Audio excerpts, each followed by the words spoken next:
Hi everyone, welcome to another video.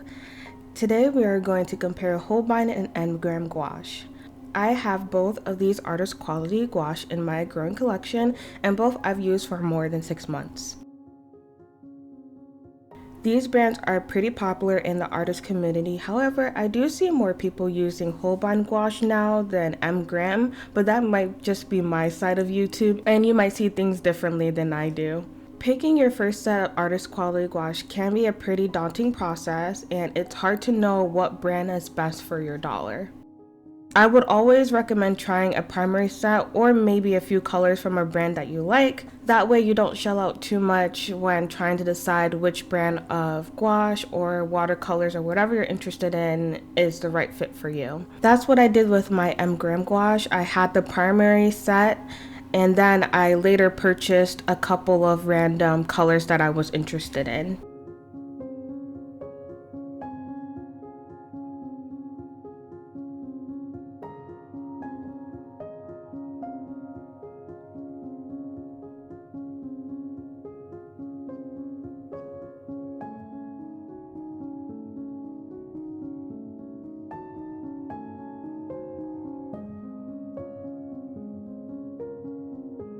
I do have a blog highlighting in greater detail the similarities and differences between the two brands of gouache. If you'd like to learn more, check out the link down below. Some of the key similarities, they both come in a 15 ml metal tubes, which I prefer. Both colors are very saturated, and you can find information about their pigment properties and light fastness directly on the tube. I found both to have great consistency aside from a few colors where the binder separated a little bit from the pigments. And lastly, both are matte drying and with no shininess to them.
I wanted to see how well these two brands work together, so I mixed and matched colors and used them both to paint this portrait. I started out the way I normally do, laying down a thin transparent layer before gradually adding more thicker paint. When I paint portraits, I don't usually add thick layers to the face, so seeing how both brands work together to create a medium olive skin tone was interesting to me. I first thought that these two brands of paints mixed together would produce a muddy mess, but they actually just started to granulate. Not all the colors did, just some of the ones that I used for the hair. If you are not familiar with the term granulating, it means that some of the paints have pigments that pull together in groups. Once applied to paper, the pigments will appear uneven, sometimes leaving dots or spots in the paint layer. Some people enjoy and seek out granulating paints for their style of artwork. I don't necessarily seek them out myself, but I do enjoy the surprise effect it makes, and I don't shy away from spotty, uneven paint layers. At this point in my art journey and style, I feel like it works for me and I enjoy the effect.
In the next painting, you might notice I just pulled the primaries from the M-gram set and tried my best to match these colors with the Holbein gouache that I have.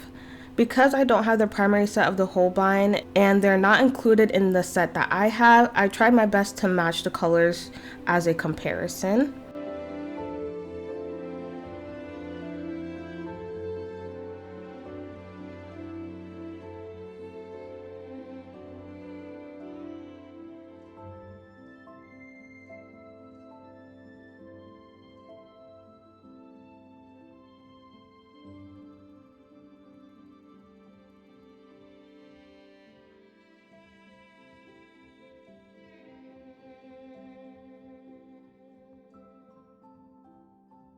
The first eye is painted with Holbein because I'm more familiar with mixing Holbein gouache and I was able to achieve a very cool brown skin tone. The pure blue that I used cooled down the flame red a lot more than I thought it would, resulting in a more muted neutral looking skin tone. I did have to warm up to mixing these paints, so it did take me longer to paint this eye than it did the other.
In the second painting, I used M-gram primary set, and I immediately noticed how different it was for me to cool down the red with cobalt blue.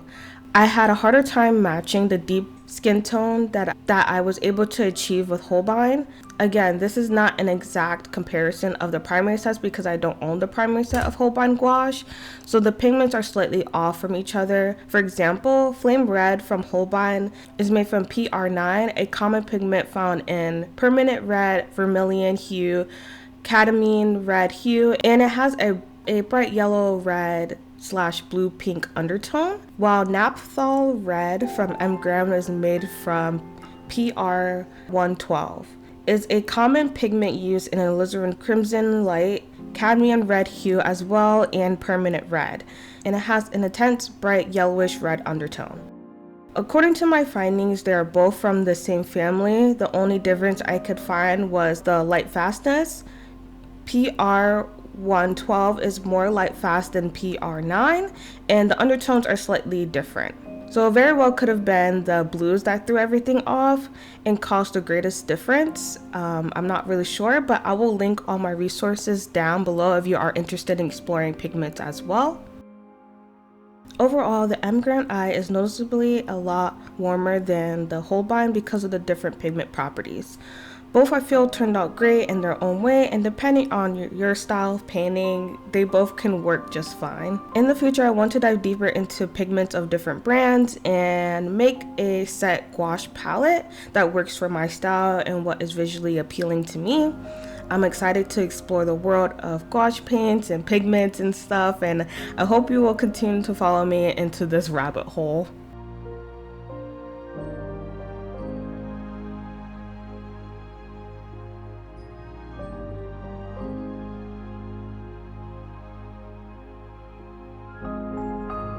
Let me know which artist quality gouache is your favorite. promise no wrong answers. I hope you enjoyed this little comparison between these two artist quality gouache. It was a lot of fun to experiment and learn about different pigments and their properties and how they interact with each other.